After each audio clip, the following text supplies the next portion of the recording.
پیشہ ور گداگروں نے یا جیب کتروں نے اپنے علاقے، مخصوص علاقے آپس میں بانٹ رکھے ہوتے ہیں. چند خاندان ہیں جنہوں نے پاکستان کو آپس میں بانٹا ہوا ہے، اور ہم جیسے لوگ اس کو جمہوریت اور پھر سویلینز اور پھر فوج، وہ ہے کہاں؟ سویلینز کی نمائندگی ہے کہاں؟ یہ چند خاندانوں کے ساتھ کلیش ہوتا ہے فوج کا، جو پنامے ہیں اور سرے پیلسز ہیں. یہ نہیں ختم ہونا جب تک یہ ختم نہیں ہوتے. تو کس طرح ہوگا پھر؟ So it's a dream, please keep chasing that. It's an unachievable target. جب تک یہ ملیا میٹ نہیں ہوتے، بیٹا، باپ، دادا، پردادا، is that you call democracy? حسن صاحب تو آپ کہہ رہے کہ یہاں پہ جمہوریت ہی ممکن نہیں ہے. یہ ڈیموکریسی نہیں ہے. یہ بات سنیں، یہ ڈیموکریٹک ڈانز ہیں. آپ لوگ ٹھنڈے دل سے کبھی سوچتے نہیں. یہ ماؤں نے بچے جننے بند کیے ہوئے ہیں. اپنی 90% کانسٹیچوئنسی دیکھیں، کبھی ڈوب مرنے کو دل کرتا ہے. مائیں ڈاکٹرز پیدا کرتی ہیں، انجینئرز پیدا کرتی ہیں، جج پیدا کرتی ہیں، جرنیل پیدا کرتی ہیں، رائٹر پیدا کرتی ہیں، پینٹرز پیدا کرتی ہیں، سائنٹسٹ پیدا کرتی ہیں. یہ باندر، یہ ایک فوج ہے چمٹی ہوئی، باپ دادا پردادا. بس کرو. یہ ملک بننے سے پہلے جو کچھ تھا وہی کچھ بدترین صورت میں آج بھی موجود ہے. تو آپ کہتی ہیں سول گورنمنٹ کے ساتھ، سول گورنمنٹ ہے ہی نہیں. یہ کیا، یہ لوگوں کی نمائندہ حکومتیں ہوتی ہیں؟ ہمیں حیرت ہے اس طرح کے سوالوں پہ. حسن نثار صاحب کہہ رہے ہیں ممکن ہی نہیں، کیونکہ اس ملک میں جینوئن جمہوریت نہیں. وہ جمہوریت بھی دکھائی نہیں دیتی کیونکہ موروثی سیاست دکھائی دے رہی ہے. مظہر عباس صاحب، کیا واقعی یہ ڈریم پیس ہے؟ ممکن ہی نہیں اس ملک میں جمہوریت. جو ہے تو پھر کیا ہے؟ ووٹوں سے منتخب ہو کر لوگ آ رہے ہیں، حکومتیں بن رہی ہیں، پارلیمنٹ موجود ہے، وہ سب کیا ہے؟ کیا آپشن لیں گے آپ؟ دیکھیے، جو حسن نثار صاحب بات کر رہے تھے اس کو ذرا الٹ کے رکھ دیں. 1947 سے 1970 تک کتنے خاندانوں نے حکومت کی اس ملک میں؟ 1970 میں جب الیکشن ہوئے تو کون جیتا تھا؟ شیخ مجیب الرحمان کا کس خاندان سے تعلق تھا؟ اس کی پارٹی نے جب الیکشن جیتا تو اس کو اقتدار کس نے نہیں دیا؟ جن خاندانوں کی حسن نثار صاحب بات کر رہے ہیں، ان خاندانوں میں سے ایک خاندان کو کس نے پالا؟ کون لے کر آیا اس کو؟ کس نے اس کو 1977 کے بعد پروموٹ کیا؟ کس نے اس کو لا کے برسر اقتدار پہنچایا؟ جمہوریت کو گالی دینا بہت آسان ہے، اور جمہوریت اور آمریت میں فرق ہی یہی ہے کہ جمہوریت میں رہ کے آپ جمہوریت کو گالی دے سکتے ہیں، اور آمریت میں رہ کر بھی آپ جمہوریت کو ہی گالی دے سکتے ہیں. اس لیے جمہوریت کو گالی دینا، یہ کہہ دینا کہ جی چند خاندانوں کے گرد ہے، تو وہ خاندان 1977 تک تو نہیں تھے. 1977 کے بعد ان خاندانوں کو پروان چڑھایا گیا. بالکل تھے، 90% سے زائد تھے. جی نہیں تھے. آپ بتائیں 1947 سے 1970 تک کتنے خاندانوں نے اس ملک میں حکومت کی ہے؟ پاکستان کے دے خدا نام کی کتاب ہے، وکیل انجم کی کتاب ہے، پوری تاریخ موجود ہے. سر آپ یہ بتائیں نا، آپ یہ بتائیں کہ 1947 سے 1970 تک کتنے خاندانوں نے اس ملک میں حکومت کی ہے؟ آپ بتائیے کہ اور جو الیکشن ہوا تھا، لیول کی بات کر رہا ہوں. ہر کانسٹیچوئنسی میں مخصوص خاندان ہیں. Hanif Ramay was an exception. Sir یہ جو ادھر سے آیا ہے کھروں کے علاقے سے، یہ لڑکا، یہ جمہوریت کو پروان ہی نہیں چڑھنے دیا گیا نا. جینوئن ڈیموکریسی اس لیے نہیں آ میں تو سکتی پروان چڑھنے کے بعد کی بات کر رہا ہوں.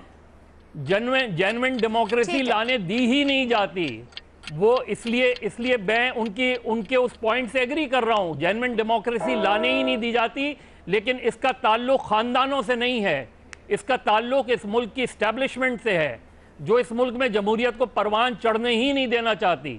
جو اس ملک کو جب بھی جمہوریت پروان چڑھنے چاہتی ہے اس کو ڈیریل کر دیا جاتا ہے، اور پھر اپنے من پسند لوگوں کو لا کے اس کو جمہوریت کا نام دے دیا جاتا ہے. تو یہ ساری آپ اٹھا کے دیکھ لیں، یہ تاریخ اسی طرح چلتی رہے گی. اور ہماری سول اور مظہر صاحب آپ بھی یہ کہہ رہے ہیں کہ ممکن نہیں، ایسے ہی چلے گا؟ جی بالکل.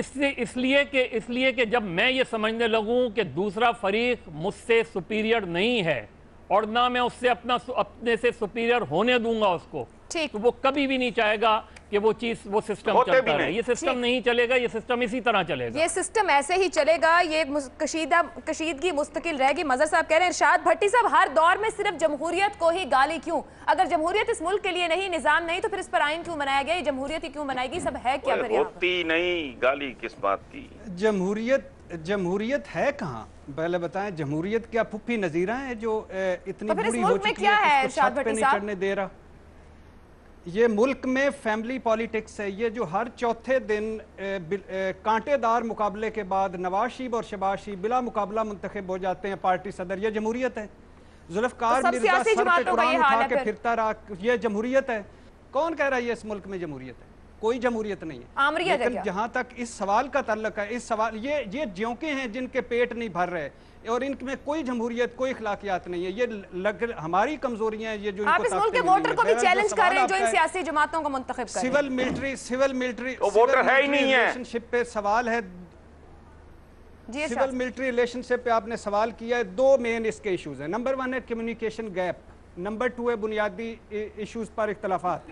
کمیونیکیشن گیپ میں ہوتا ہے جب وزیر اعظم ہوتا ہے وہ سب سے بڑا کمیونیکیٹر ہوتا ہے. وزیر اعظم ری ایکٹیو نہیں ہوتا, ایکٹیو ہوتا ہے. جب یہ ہو تو کمیونیکیشن گیپ نہیں ہوتا. جب کمیونیکیشن گیپ نہیں ہوتا تو ڈان لیکس جیسے مسئلے نہیں ہوتے. اور کمیونیکیشن گیپ ہو تو گھر میں دو بھائی بھی آپس میں ان کا بھی اختلافات ہو جاتے ہیں. ہمارے وزیر اعظم صاحب نے جنرل باجوہ کو خود منتخب کیا, خود سلیکٹ کیا. کتنی دفعہ جی ایچ کیو تشریف لے گئے ہیں, کتنی دفعہ chairman joint chief of staff committee کے لے گئے. وہ ایک نیشنل سیکیورٹی کونسل بنی تھی, وہ کتنی دفعہ اس کا اجلاس ہوا ہے, کتنی دفعہ انہوں نے انفارمل یہ خود بیٹھے ہیں. نمبر 2 دوسری بتائیں, کیا مسلمانوں کے قاتل اور پاکستان توڑنے والے نریندر مودی کے ساتھ ہیپی برتھ ڈے کریں گے تو سول ملٹری تعلقات بہتر ہوں گے؟ کیا پٹھان کوٹ پر ایک ہائی لیول میٹنگ کے بعد FIR درج کر دیں گے اور کلبھوشن پر لمبی چپ اور کاما, کیا اس سے سول ملٹری ریلیشن شپ اچھے ہوں گے؟ کیا اوباما کا جب وزیر دفاع کہتا ہے کہ افغانستان ہمارا سیکنڈ بھارت ہے تو آپ کی پالیسی اس پہ کیا اس سے ہوں گے؟ پھر ایک طرف دیکھیے گا, ایک منٹ ذرا رکے, ایک طرف دیکھیے گا, نیو یارک کہتا ہے کشمیریوں پر بدترین, نیو یارک ٹائم کا ایڈیٹوریل ہے, کشمیریوں پر بدترین ظلم ہو رہا ہے. 300 اندھے ہو چکے ہیں وہاں. حریت کانفرنس کہہ رہی ہے کہ ہمیں اس گھنگڑیوں منہ سے نکالو, ہمیں اس اپنی گنجی پنجی پالیسی سے جان چھڑواؤ. اور کب تک پاکستان آپ کوئی آپشن لے رہے ہیں؟ ویسے آج 2 مئی ہے اور بھی بہت کچھ یاد کرنے کی ضرورت ہے کہ اس ملک میں کون کیا کر رہا ہے. کبھی سنجے دلدال نکل رہا ہے, کبھی سنجے دلدال, کبھی آپریشن رد الفساد کی سب سے بڑی کامیابی کو. اچھا کوئی حال ہے؟ آپ جس جمہوریت کو بھی تسلیم نہیں کر رہے تو پھر کے تعلقات کشیدہ رہیں گے, آپ یہ کہہ رہے ہیں؟ ایک طرف کی آپ کہہ رہے ہیں ہمارے جی دیکھیے جب بات اس بنیادی طور پہ یہ نیتیں صاف کریں. فوج کو فار گرانٹڈ نہ لیں, فوج یہ آپ کی فوج ہے, یہ کرائے کی فوج نہیں ہے. اس کو فار گرانٹڈ نہ لیں, اس کو آپ اس کی جو حیثیت ہے وہ حیثیت دیں. آپ PM ہاؤس سے روز ٹویٹ کرتے ہیں, ایک ٹویٹ پہ آپ کو اتنے جھگڑے, اتنے پسو لڑ گئے ہیں, ایک ٹویٹ بھی نہیں برداشت ہوا. آپ کہہ رہے ہیں مستقل حل یہ ہے کہ فوج کو فار گرانٹڈ نہ لیا جائے. مستقل حل یہ ہے کہ نیتیں صاف کر کے کمیونیکیشن گیپ ختم کریں, خود بیٹھیں اور اپنے اور یہ بنیادی مسائل حل کریں. ٹھیک, ورنہ نیتیں صاف کر کے کمیونیکیشن گیپ, تو یہ تعلقات خراب ہیں. نیتیں صاف کر کے کمیونیکیشن گیپ ختم کیجئے. منیر فاروق صاحب, جو کمیونیکیشن گیپ کا بار بار ارشاد بھٹی صاحب نے ذکر کیا, کیا ہمارے ملک میں ون وے کمیونیکیشن ہو رہی ہے اور کیا یہ ممکن ہے کہ پوری صورتحال آپ کے بھی سامنے ہے اور آج 2 مئی بھی ہے. ارشاد بھٹی صاحب نے بہت سے واقعات گنوا دیے, اس واقعہ کہیں ذکر نہیں کیا اس پوری کہانی میں.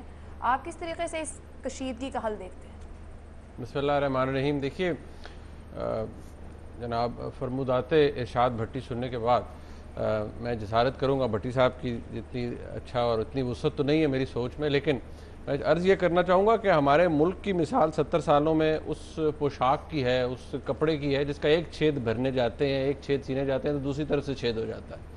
70 سال میں اس ملک کو ایکسپیریمنٹ ٹیبل بنا کے رکھا اس ملک کی اسٹیبلشمنٹ اور حکمران طبقے نے. اب آپ ایکسپیکٹ کرتے ہیں کہ ہر چیز سموتھ ہو جائے.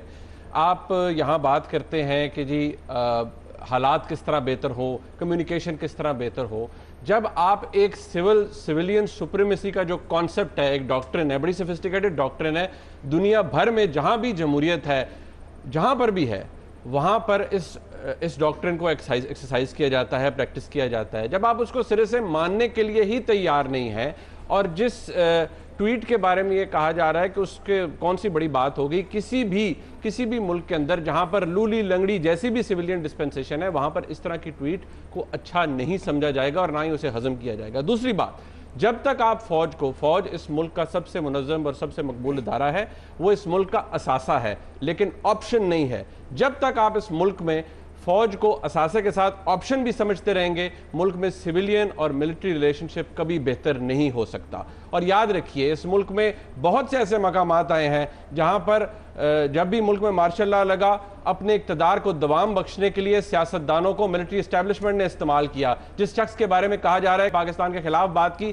سوال پوچھئے ان لوگوں سے جنہوں نے اقتدار میں رہنے کے لیے اس شخص کو اقتدار دیا, اس کی پارٹی کو اقتدار دیا. اس وقت کہاں تھا نیشنل سیکیورٹی, اس وقت کہاں تھا نیشنل انٹرسٹ؟ کیا سب چیزیں ایک سائٹ پر کر دی گئی تھی؟ کیوں اس وقت کیا یہ تمام کنسرنز موجود نہیں تھے؟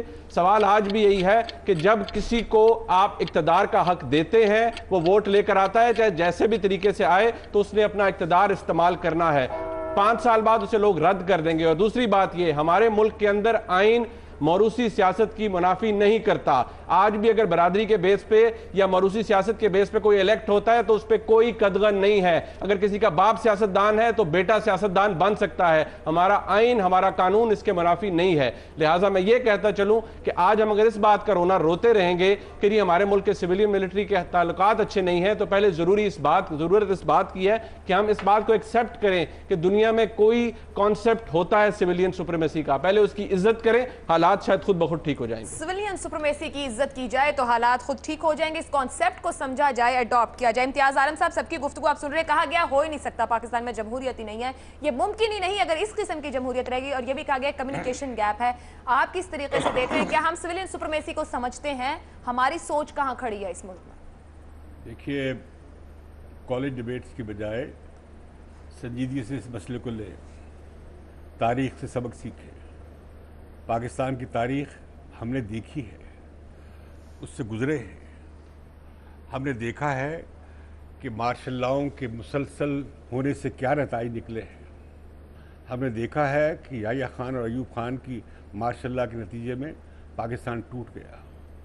ہمیں معلوم ہے کہ ضیاء الحق جو ہمیں دے گئے اور آج تک بھگت رہے ہیں ان نتائج کو, پاکستان ایک انبار بن گیا دہشت گردی کا, آج تک اسے سمیٹ رہے ہیں. یہ سب حکمت عملیاں کہاں بنی, کس نے بنائی, اس میں کتنا ہاتھ تھا؟ یہاں دوش نہیں ہے کہ سویلین بہت اچھا تھا اور فوجی سائٹ بہت غلط تھی. یہ سب ہماری قومی غلطیاں ہیں. ہم نے اس ملک میں کوئی نظام بننے دینا ہے یا نہیں ہے, یہ طے کرنا ہے. اگر ہم آئینی اور جمہوری نظام نہیں چاہتے, ہم نہیں چاہتے رہے, بار بار آئین توڑا گیا ہے اور ماشاء اللہ آئے ہیں, ان سے ہمیں کوئی اچھا مل سکا کیا؟ اس سے ہمیں ایک ماڈل ہیں دو طرح کے, ایک جمہوری ماڈل ہے, ایک آمرانہ ماڈل ہے جو تھرڈ ورلڈ میں چلا. کیا پاکستان میں آمرانہ ماڈل چلا؟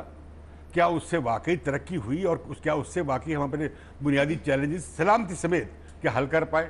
نہیں کر پائے. کاش ایسا اگر ہو جاتا, میں اس کے بارے میں قطعی تردید نہیں کر رہا, اگر اچھا ایسا ہو جاتا تو ہم کہہ سکتے ہیں کہ ایک کیس ہے اتھارٹیرین ماڈل کے لیے. یقیناً جو جس چیز کی دہائی دی ہے حسن نثار پہ کہ جمہوریت کی ناطاقتی کی وجہ یہ ہے کہ جمہوریت کی جڑیں ابھی عوام میں نہیں گئیں. ہمارے ہاں جمہوری رویے, جمہوری کلچر نہیں آیا. ہم بیٹھ کر جمہوریت کا یہاں پہ سیاپا کر رہے ہیں اور اس میں لعنت ملامت کر رہے ہیں. میڈیا والے لوگ جو اس جمہوریت کے باعث یہاں بیٹھے ہیں, جیسے بھی ہے لنگڑی لگڑی تھوڑی سی, یہ سب کا اظہار ہمیں مل رہا ہے. تو میں سمجھتا ہوں یہ کوئی دوش دینے کی بات نہیں ہے, یہ ایک قومی وجود اور قومی شناخت اور قومی حیت اور قومی کیریکٹر اور قومی اس ریاست کی نوعیت کا معاملہ ہے. اس کا حل صرف میں سمجھتا ہوں کہ ایک, اگر آپ اجازت دیں تھوڑا سا, کہ ہمارے ہاں یقیناً اوور ڈیولپڈ سٹرکچر ہے فوج کا, لیکن ہم دیکھتے ہیں کہ ایئر فورس نیوی نے کبھی کو نہیں کیا. ہم دیکھتے ہیں کہ ایئر فورس نیوی سے ایسے ٹویٹ نہیں آتے. ہم دیکھتے ہیں اتنی مداخلت سیاسی معاملات اور میڈیا میں باقی ایئر فورس نیوی نہیں کرتی. تو ہم دیکھتے ہیں کہ ایک خاص معاملہ شروع ہوا جنرل گزشتہ پیریڈ میں آرمی کے جنرل راحیل شریف کے. میں سمجھتا ہوں اس تجربے سے بھی سیکھنا چاہیے. اور جو جنرل باجوہ ہیں انہوں نے کچھ کیا تھا, اس سے کچھ بدلا تھا. اچھا, آپشن پر آ جائیں مستقل. تو میں سمجھتا ہوں اب آپشن اس کا ایک ہی ہے, اس کا ہے آئینی حل, اس کا ہے کانسٹیٹیوشنل حل, اداراتی حل. ان کے درمیان rules of the game, rules of business defined ہوں. یقیناً بہت کچھ اصلاح کی ضرورت ہے پارٹیوں میں، بہت کچھ اصلاح کی ضرورت ہے جمہوری ڈھانچے میں، لیکن اس کا مطلب یہ نہیں ہے کیا ہم یہ کہہ رہے ہیں کہ ملک میں معاشرہ لے آؤ، کیا فوجی حکومت ٹھیک ہوتی ہے، کیا فوجی ماڈل کامیاب رہا ہے، کیا ہم یہ کہہ رہے ہیں دے دیے گئے ہیں اس کے مطابق ادارے کام کریں. امتیاز عالم صاحب یہ آپشن دے رہے ہیں. ہمارے سامنے تمام پینلسٹ کی جانب سے بڑا کھل کر معاملے پر بات کی گئی. بات کی طلعت مسعود صاحب کی جانب سے سول حکومت کی کارکردگی اور اداروں کی مضبوطی کی، ساتھ ساتھ سیاسی جماعتوں کی مضبوطی کی بھی. حسن نثار صاحب نے ضرور کہا کہ نہیں ہو سکتا، لیکن ساتھ ہی موروثی سیاست کے خاتمے کی بات کی. مظہر صاحب کہتے ہیں اگر ایسی جمہوریت اور یہ سب کچھ ہوگا تو ایسے ہی چلے گا. ارشاد بھٹی صاحب نے بات کی کمیونیکیشن گیپ کی کہ بات چیت کی جائے، کمیونیکیشن گیپ ختم کیا جائے نیتیں صاف کر کے. منیر فاروق صاحب کہتے ہیں کہ سویلین سپرمیسی کو سمجھنے کی ضرورت اور فوج کے آپشن کے طور پہ نہ دیکھا جائے. امتیاز عالم صاحب آئینی اداروں کو اپنے آئین کے مطابق جو کچھ اس میں ہے اس کے مطابق اداروں کے کام کرنے کی بات کریں، رولز آف بزنس پر. بریک پہ جائیں گے، بریک سے واپس آئیں گے تو ایک اور اہم معاملہ کنٹرول لائن پر کیا کچھ ہو رہا ہے. بھارت کی جانب سے بڑھتی کشیدگی، کیا حل نکل سکتا ہے، صورتحال کس جانب جاری ہے، رپورٹ کارڈ کا پینل کس طریقے سے دیکھ رہا ہے معاملے کو، آپ جان سکیں گے بریک کے بعد.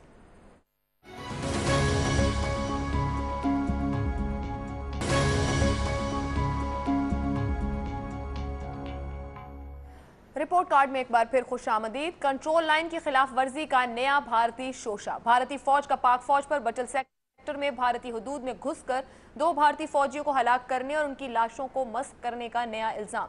ڈی جی ایم اوز کا ہاٹ لائن پر رابطہ. پاک فوج کی جانب سے الزامات کی سختی سے تردید کی گئی ہے. پاک فوج اعلیٰ پیشہ ورانہ صلاحیتوں کی حامل فوج ہے جو کسی بھی فوجی کی چاہے وہ بھارتی ہی کیوں نہ ہو بے حرمتی نہیں کر سکتی. پاک فوج نے بٹل سیکٹر میں نہ تو لائن آف کنٹرول پر فائر بندی کی کوئی خلاف ورزی کی ہے.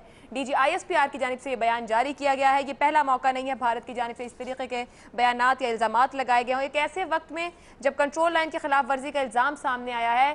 دوسری جانب ترک صدر اردگان نے بھارت کو مقبوضہ کشمیر میں ظلم و ستم روکنے اور پاکستان سے بات چیت کرنے کا مشورہ دیا ہے.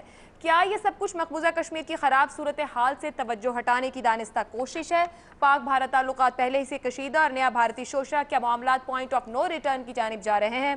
سوال یہ بھی ہے کہ بھارت مذاکرات سے کیوں انکار کر رہا ہے؟ کیا یہ از خود کشمیر کو انٹرنیشنلائز کرنے کے مترادف نہیں؟ اور پھر یہ بھی کہ بھارتی اشتعال انگیزیوں کو سیاسی اور سفارتی سطح پر کس طریقے سے کاؤنٹر کرنا ممکن ہے؟ رپورٹ کارڈ کا دوسرا سوال اسی معاملے پر رہے گا. سوال اس طرح سے ہے، لائن آف کنٹرول پر بڑھتی کشیدگی، کیا صورتحال تصادم کی جانب جا سکتی ہے؟ اگر آپ سمجھتے ہیں کہ معاملات اس جانب جا رہے ہیں تو ہاں کا آپشن لیں گے، اور اگر آپ اتفاق نہیں کرتے کہ معاملات اس حد تک آگے نہیں گئے کہ تصادم کی طرف جائیں تو نہیں کا آپشن لیں گے. امتیاز عالم صاحب. دیکھیے، ہمیں طے کرنا ہے کہ ہمیں لڑنا ہے، کشیدگی بڑھانی ہے، اپنی یہ بارڈر جو ہے مغربی گرم کرنا ہے، مشرقی بارڈر اور مغربی بارڈر پہ تو نارتھ ویسٹرن بارڈر پہ تو پہلے ہی حالات ہم نے کافی وقت لیا ہے کنٹرول کرنے کے، لیکن ہمارے سبھی ہمسایوں سے تعلقات خراب ہیں. اب یہ معاملہ یہ نہیں ہے کہ آپ سافٹ ہونا چاہتے ہیں یا ہارڈ لائن لینا چاہتے ہیں. آپ کو دیکھنا ہوگا کہ آپ کے ملک کے مفاد میں اس وقت کیا ہے. میں سمجھتا ہوں کہ جو کوششیں ہوئی اور ہونے کی کوششیں، یہ کشیدگی کم کرنے کی کوششیں کی گئیں، وہ ناکام ہوئیں. اسے ناکام کرنے والی قوتیں دونوں ملک میں موجود ہیں. صرف پاکستان کی بات نہیں ہے. یہ جو ہندو قوم پرستی کا جو ایک نیا چلن آیا ہے، شدت پسند اظہار آیا ہے، جو کشمیر میں جو ظلم بھی ہو رہا ہے لوگوں کے ساتھ بہت زیادہ، یہ سب بھی فیکٹرز ہیں.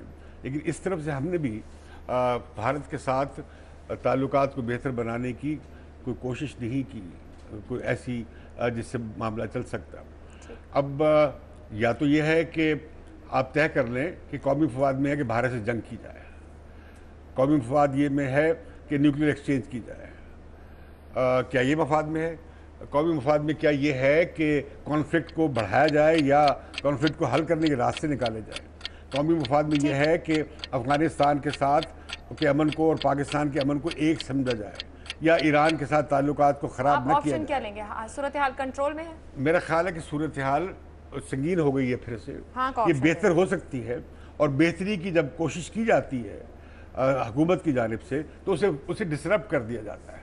وہ ڈسرپٹ کرنے کا سلسلہ بند کیا جائے. ٹھیک. امتیاز عالم صاحب کہہ رہے ہیں سنگین ہو گئی ہے لیکن بہتری کی جانب جا سکتی ہے. طلعت مسعود صاحب.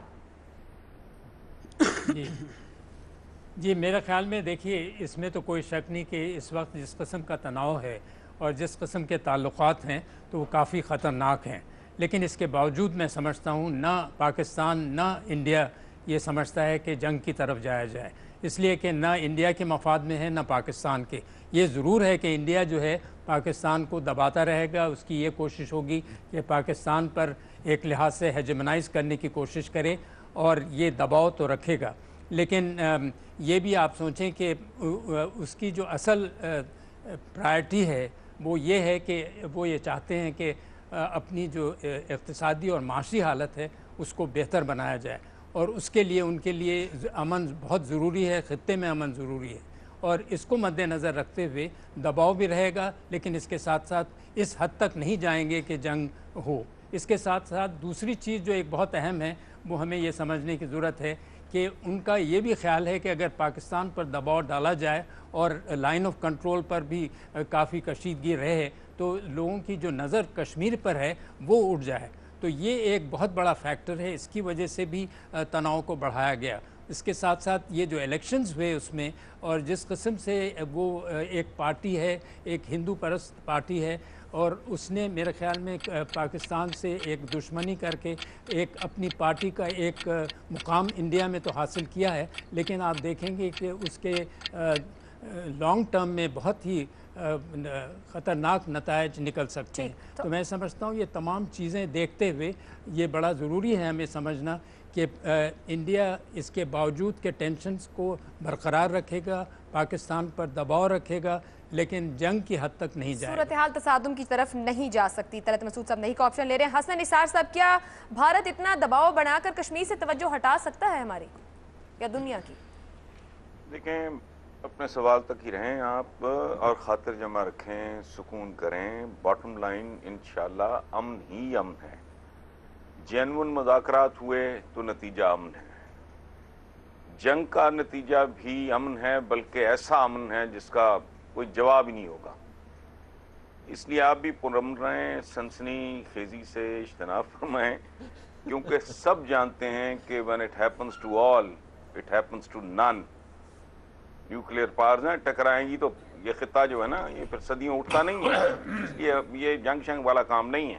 بلیک میلنگ کو تھوڑا پریشر ٹیکٹکس یہ وہ اس طرح کی باتیں چلیں گی، نتھنگ بیانڈ دیٹ۔ خودکشی کا موڈ ہے تو بالکل 100 دفعہ کر کے دیکھ لیں، وہ بھی امن ہی امن ہے۔ حسن نثار صاحب کہہ رہے ہیں دونوں صورتوں میں امن ہی امن ہے، مذاکرات یا جنگ ہو، لیکن بلیک میلنگ اور دباؤ کے ٹیکٹکس کو بھارت یوز کر رہا ہے۔ بریک پہ جائیں گے، بریک سے واپس آئیں گے۔ منیر فاروق، ارشاد بھٹی، مظہر عباس صاحب کس سے دیکھتے ہیں پاکستان بھارت کے درمیان اس کشیدگی کو؟ آپ جان سکیں گے اس بریک کے بعد۔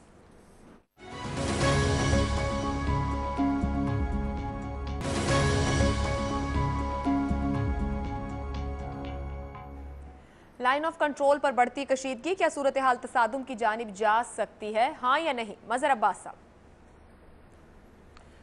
دیکھیے، کشیدگی رہے گی، تصادم کا مطلب تو پھر جنگ ہی ہوتا ہے، اور جنگ کی طرف تو بہرحال نہیں جائے گی صورتحال۔ لیکن اگر آپ بھارت کے میڈیا کو دیکھیں، اور میں نے میرا خیال ہے اتنے سالوں میں کبھی بھی اتنا خوفناک میڈیا نہیں دیکھا، دنیا بھر میں میڈیا کو دیکھا ہے، لیکن جس انداز میں بھارت کا میڈیا جو ہے وہاں بی جے پی کا اسپوکسمین بنا ہوا ہے، اور جس طریقے سے اگر آپ پچھلے 48 گھنٹے میں ہی ہندوستان کے میڈیا کو اٹھا کے دیکھیں تو ایسا لگتا ہے جیسے بس اب جنگ شروع ہوئی کہ کل جنگ شروع ہوئی، اور جو لینگویج یوز ہو رہی ہے، جو ایکسپریشنز استعمال کیا جا رہا ہے، جس طریقے سے باتیں ہو رہی ہیں، تو ایسا لگتا ہے کہ وہ ایک وار ہسٹیریا وہاں کریٹ کیا جا رہا ہے۔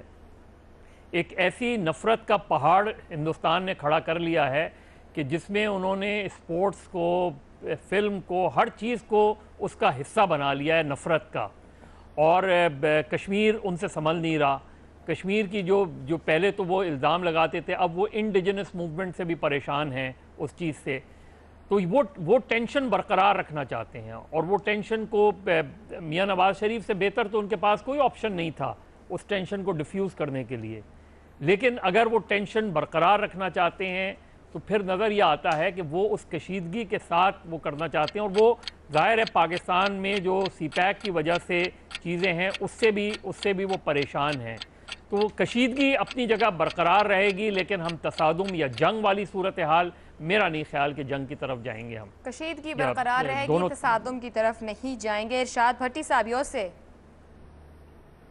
جی بالکل، میں بھی اس سے ایگری کرتا ہوں کہ جنگ اور تصادم بالکل نہیں ہوگا. کشیدگی البتہ وہ بھارت کو سوٹ کرتی ہے. اور جیسے مظہر صاحب نے بات کی نا کہ اس میں ایک بڑا پوائنٹ ہے کہ انڈیا میں پہلی دفعہ سویلین گورنمنٹ، ان کی فوج، ان کا میڈیا، ان کی سول سوسائٹی یکسو ہے اس بات پر کہ پاکستان ہمارا دشمن ہے اور اس کو سبق سکھانا چاہیے، یا اکھنڈ بھارت کی طرف جانا چاہیے، یا چودھری بننا چاہیے، اس کو دبا کے رکھنا چاہیے. اور ہمارے ہاں پہلی دفعہ اتنی ڈویژن خطرناک ہو گئی ہے کہ اب میڈیا مالکان اور میڈیا بھی پارٹنر وہ بن گئے ہیں، وہ بھی پارٹی بن گئے ہیں. کوئی 2-4-1 کے ساتھ کھڑے ہیں، 2-4-1 کے ساتھ کرتے ہیں، اور ڈویژن بڑی خطرناک ہو گئی ہے. پہلی بات. دوسری بات یہ ہے کہ چونکہ دونوں ملک نیوکلیئر پاور ہیں اس لیے جنگ نہیں ہوگی، تصادم نہیں ہوگا. پھر دوسری بات یہ ہے کہ بھارت کو جنگ اور تصادم سوٹ بھی نہیں کرتا، وہ یہ چھیڑ چھاڑ کرتا رہے گا. تیسری بات یہ ہے کہ لوگ تو کہتے ہیں کہ پاکستان ایک گھراؤ میں ہے، ایک طرف افغانستان ایک طرف بھارت، لیکن بھارت ایک بڑی ڈینجرس گھراؤ میں. ایک طرف اس کے پاس سپر پاور چائنا ہے جس کے ساتھ 2 جنگیں وہ لڑ چکا ہے، اور چائنا کا انٹرسٹ پاکستان میں ہے، سی پیک میں ہے، گوادر میں ہے، اور انٹرسٹ بڑھتا جا رہا ہے اور چائنا اون کرتا جا رہا ہے. اور دوسری طرف نیوکلیئر پاور پاکستان ہے جس کے ساتھ اس کی 2 جنگیں لڑی ہوئی، اور جس کی فوج کو بھی وہ جانتا ہے جو 13 سال سے جنگوں میں، اور جس کی کیپیبلٹی کو بھی جانتا ہے، اور جس کی لاکھ ڈیوائیڈڈ ہو قوم مگر جب بھارت کا معاملہ ہوتا ہے تو اس کی قوم کے جذبے کو بھی جانتا ہے. تو اس لیے وہ ان چکروں میں تو نہیں پڑے گا. لیکن یہ ہے کہ یہ ایشو یہ ہے کہ اس وقت بھارت سے تصادم یا اس سے بڑا بیرونی محاذ سے زیادہ اندرونی محاذ ہے. ہمیں کسی ایک پوائنٹ پہ اکٹھا ہونا چاہیے اور اکٹھے بیٹھنا چاہیے. باہر کا اتنا کوئی خطرہ نہیں ہے. ٹھیک. مظہر عباس صاحب، ارشاد بھٹی صاحب دونوں نے نہیں کو آپشن لیا. منیف فاروق صاحب. جی میرا بھی یہی خیال ہے جو جس طرح بھٹی صاحب نے فرمایا، خاص طور پہ جس طرح مظہر صاحب نے فرمایا کہ کوئی اس طرح کی ہم نہیں دیکھ رہے کہ خدا نخواستہ کو بہت بڑی کشیدگی نہیں نظر آتی. بہت سے ڈومیسٹک ایسے وہاں کے ایشوز ہیں جن کو شاید ہوا دینے کے لیے یا ان سے تھوڑے سی پردہ ہٹانے کے لیے بھی بھارت کی فوج اس طرح کی حرکات کرتی ہے. آپ دیکھیے کچھ عرصہ پہلے وہ ایک جو ٹوپی ڈرامہ مچایا گیا اس سرجیکل سٹرائک کا، اور جس طرح سے وہ پھر ایکسپوز ہوا پوری دنیا کے سامنے، آج تک اس کا کوئی سرا نظر نہیں آتا اور نہ ہی بھارت کی فوج اسے جسٹیفائی کر پائی ہے. اپنے تئیں وہ جو مرضی کہتے رہے لیکن یہاں پر تو کم از کم پوری دنیا کو سامنے وہ شرمندہ ہی ہوئے ہیں اس معاملے پہ. تو میں نہیں سمجھتا کہ کوئی اس طرح کی کشیدگی بھارت کے ساتھ پاکستان کی ہو سکتی ہے. البتہ یہ جو امتیاز صاحب نے بات کی تھی کہ یہ فیصلہ شاید ہمیں تھوڑا سا خود بھی کرنا ہے کہ ہم نے کس طرح کے تعلقات رکھنے ہیں اپنی نیبرنگ کنٹریز کے ساتھ، کس طرح کے امن کا جو پیغام ہے وہ ہم نے لے کے جانا ہے. امن کس بیسس کے اوپر ہوگا، وہ اس کے جو ٹرمز ہوں گی وہ کیا ہوں گی، امن کس قیمت پر. جی ہاں ایگزیکٹلی کس قیمت پر ہوگا، اور کیا ہم اپنی جو ساورنٹی ہے یا اپنی جو عزت ہے اس کو داؤ پر لگائیں گے، یا بہت سے ایسے ایشوز ہیں جہاں پر سویلین قیادت کو اور فوج کی قیادت کو بیٹھنے کی ضرورت ہے، بات کرنے کی ضرورت ہے. کیونکہ جب بھارت کے ساتھ تعلقات کا معاملہ آتا ہے تو ایک مسٹرسٹ یا ڈسٹرسٹ پایا جاتا ہے پنڈی اور اسلام آباد کے بیچ میں، اس کا دور ہونا بہت ضروری ہے. لیکن میں یہی کہوں گا کہ کشیدگی کم از کم ایک سرٹن لیول تک جائے گی، اس سے آگے جاتی ہوئی نظر نہیں آ رہی. میں ایک بات کر دوں چونکہ میں نے ہاں کہا کہ یہ کشیدگی بڑھ سکتی ہے، کہ پاکستان بھی جو امن کی اور اصلاح کی اور تصادم کو کم کرنے کی کوششیں ہیں اسے سبورٹ نہ کرے تب ہو سکتا ہے، تب صورتحال بہتر ہو سکتی ہے. اور ہندوستان بھی اپنی جو طریقے ہیں بازو مروڑنے کے وہ روکے. تالی دونوں ہاتھ سے بجے گی، آپ یہ کہنا چاہ رہے ہیں دونوں جانب سے کوشش ہوگی تو معاملات بہتری کی جانب جا سکتے ہیں. ہمارے پینل کی جانب سے 5 آپشنز نہیں کے لیے گئے کہ دباؤ ٹینشن بھارت برقرار رکھنا چاہے گا، صورتحال کشیدگی تک نہیں جائے گی. امتیاز عالم صاحب نے ہاں کا آپشن لیا تھا. پروگرام آپ نے آج اپنا فیڈ بیک ہمیں بھیج سکتے ہیں. مجھے اجازت دیجیے، اللہ حافظ.